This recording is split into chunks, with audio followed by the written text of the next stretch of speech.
this beautiful Sunday morning. God bless you. I hope everybody's in a good place. I just have to come on here and get y'all to understand some things that we have. Sorry about that. Put some things in perspective. Like what God's plan is not is bigger than your own plan.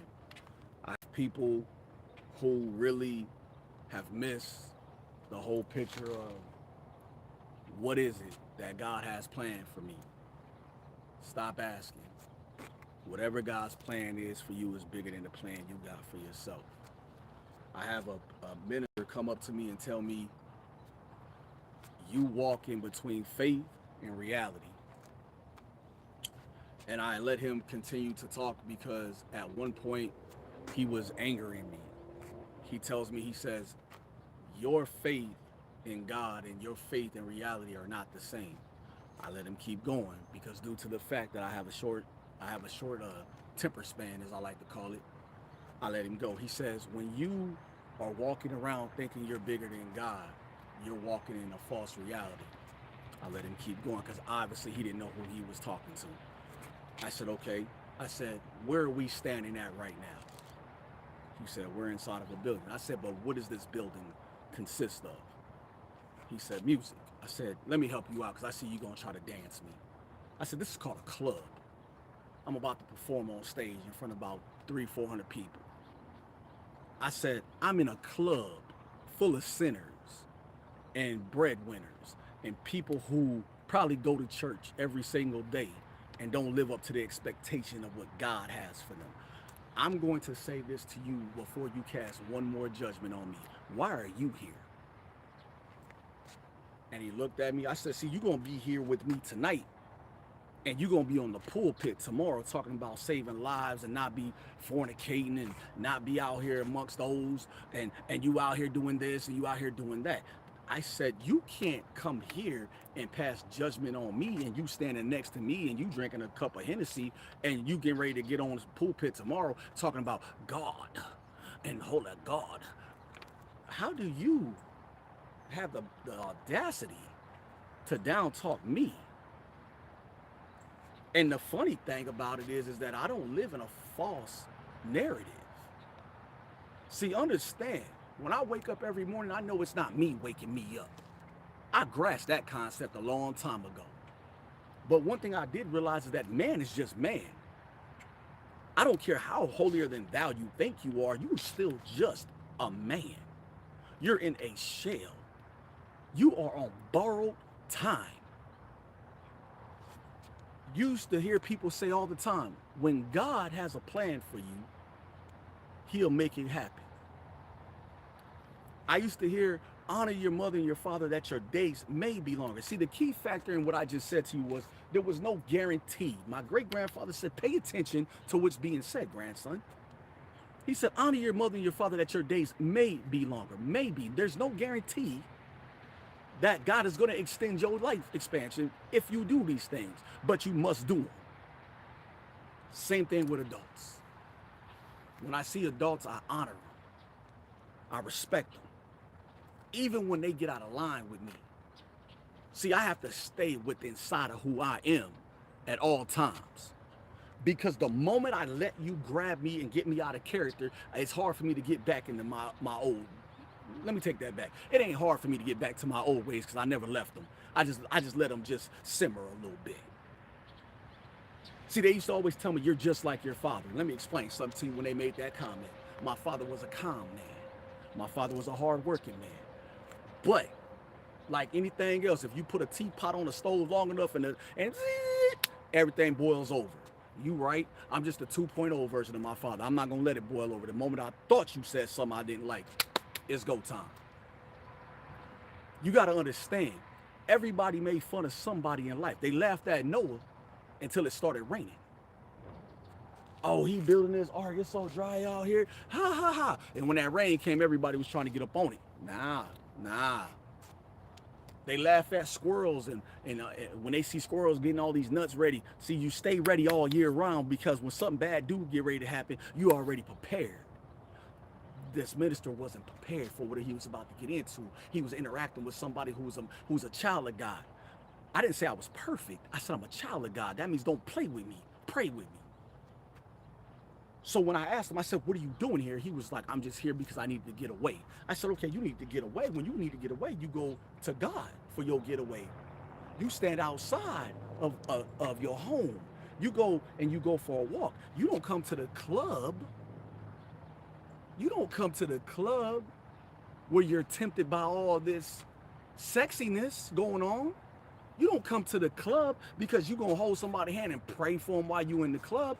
Yo, man part said, let's go to the club and see if we still got it. Yet you'll get on the pulpit and you'll preach about how God wants you to give and give and give while you sitting there not telling these people the whole story. See, God said you got to tell the truth even if it hurts those around you. You got to speak it. Better yet, you got to walk it like you're talking. The worst thing in the world to be is a hypocrite. Somebody asked me, they said, have you ever cheated? Indeed. Have you ever stole? Indeed. Have you ever robbed? Indeed. Have you ever been to jail? Indeed. Why did I tell them all the facts of my life, the truth? Because they now can make a decision if they want to be around somebody who used to rob, cheat, steal, go to jail. They can now make that decision, right? They can make that decision on their own. See, I don't need to make a decision for you. I'm not going to give you false hope. Oh, I want a husband that's going to be perfect. Well, you need to go talk to Jesus because that's the only person that's going to be perfect for you. See, I'm going to make mistakes. No, when you my wife, am I going to cheat on you? Absolutely not. When we get into an argument, I'm going into another room if I'm tired of you because divorce is not an option for me. When we done, if it's raining outside and I got an umbrella and you don't, I'm going to hold it over your head. I'll get wet because you are a part of me now.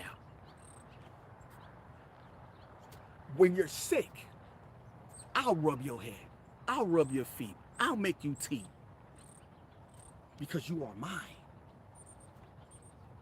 Because the Bible says once we become married, we become one. I will fight for you. I won't let nobody disrespect you. I will make sure you understand that what I ask of you is what I ask of you. No, I may not like every single friend you got, but if it's like this, if my woman dislikes somebody, I dislike them as well because we are a unit. That goes for friends, family, etc.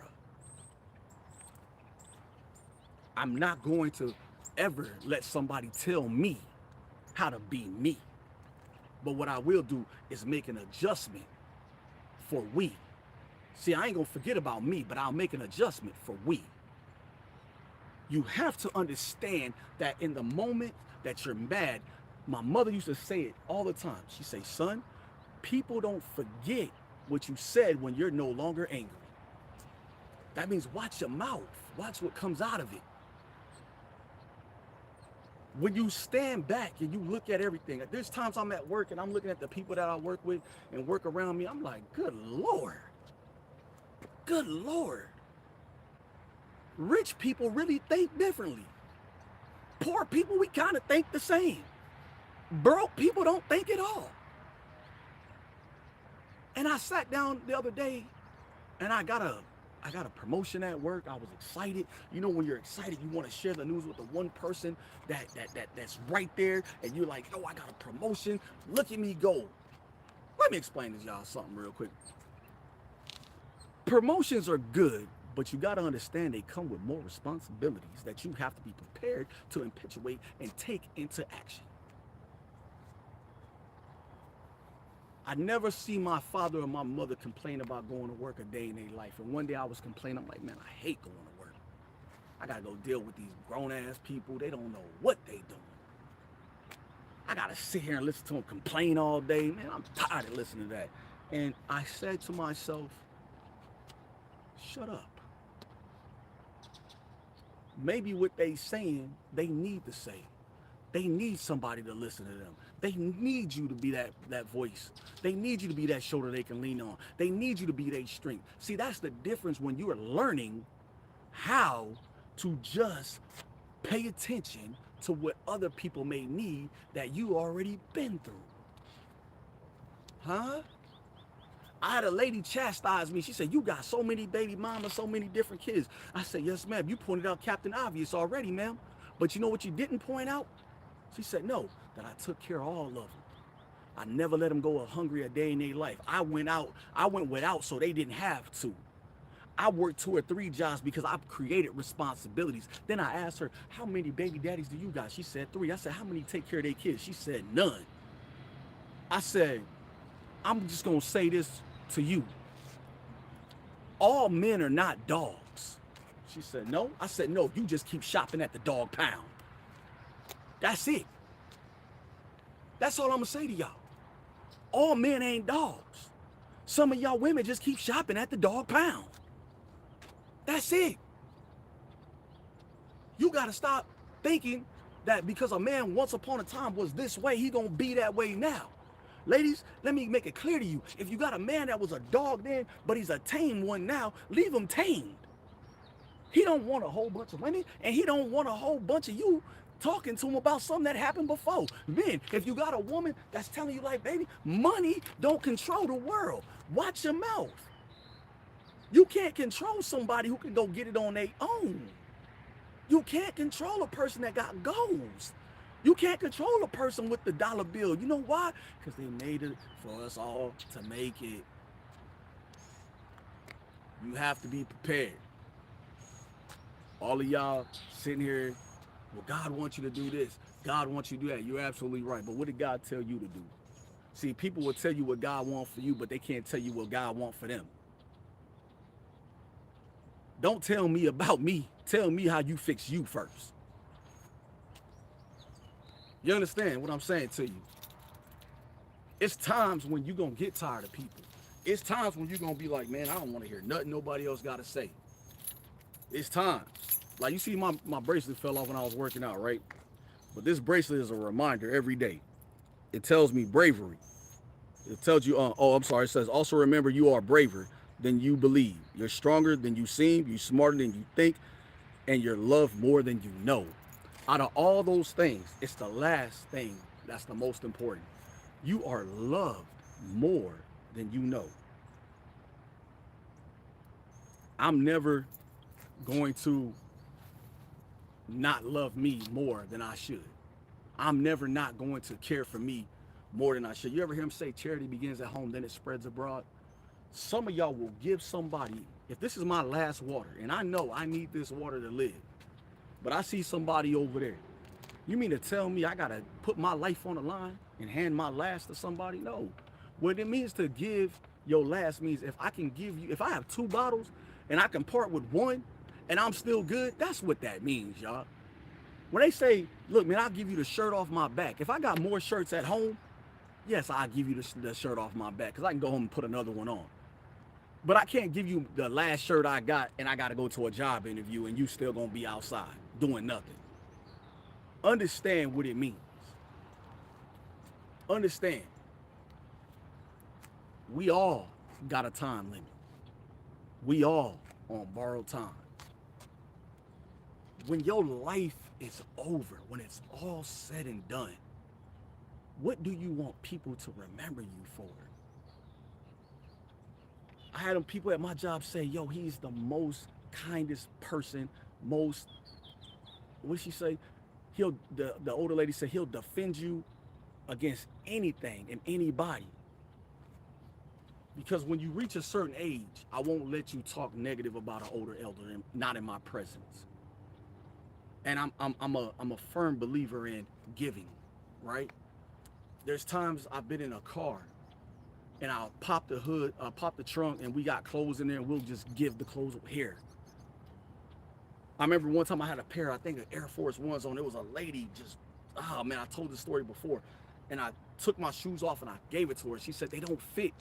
I said, I told her, they not gonna fit you because they so big. She said, it's okay. When I seen the lady again, she had a job. She had the shoes not on, but she remembered my face. She said, do you remember me? I said, no, ma'am. She said, do you remember I was a lady walking down the street and you took your shoes off your feet and you handed them to me? And you told me it's gonna get better. She said, I got my apartment now. She says, and in my apartment on the ledge are the shoes that you gave me. And she has a message on the shoe that says, there are kind people walking up to you. You just got to let them help. She's a manager at one of the stores at Dollar Tree or something now. She went from being homeless to just needing somebody to believe in her. That's what God is to us. We homeless until we let God do his work. When y'all go to church, get the message. Stop worrying about the messenger. When I talked to you about the minister that was in the club with me, I wasn't worried about his message because he didn't have one. He's still just a messenger. But his message that night to me was like, I'm still human. Without him saying a word, I didn't pass judgment on him. But one thing I tell y'all, stop acting like you're bigger than what you is. Just stay at the level that you're at. Because sometimes when you way up here, it's lonely at the top. My boss told me that when I took over this position. She said, Carter, they gonna hate you. I said, why they gonna hate me? I ain't do nothing to them. She said, because it's lonely at the top. I didn't understand what she meant until I had to start making decisions. When I started making decisions, I said, she ain't never lying. You know what I'm saying? You think I don't think I know people talk about me behind my back? Good. Keep on talking. It's when you stop talking about me is when I'm gonna realize I ain't doing something right. You know what I'm saying? I'm from a small town called Elmira, New York. Small town. Upstate.